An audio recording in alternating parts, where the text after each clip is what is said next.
आज गांव का विज़िट करना है और ये हम पहुंच गए।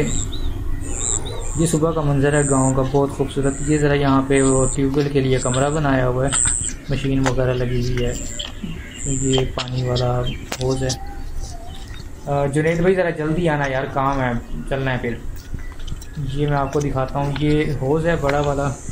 इसमें जो है हम बड़े नहाते हैं। आजकल पानी बारिश की वजह से बहुत ज़्यादा है, तो इस वजह से ये बंद है, नहीं चला रहे उसको।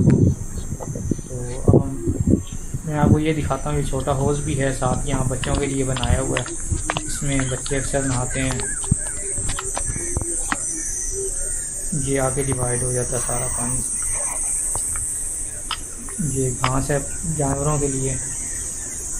ये जो भाई जा रहे हैं, इस यहाँ जाना है, जो कमरा नज़र आ रहा है इन्होंने यहाँ जाना है, और अभी ये यहाँ तक पहुँचे हैं।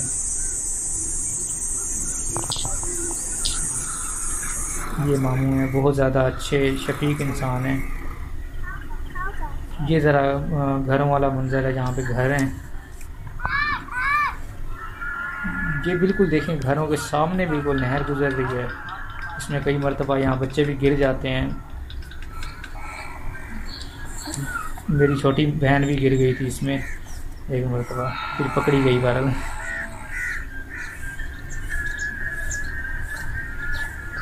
आज गांव का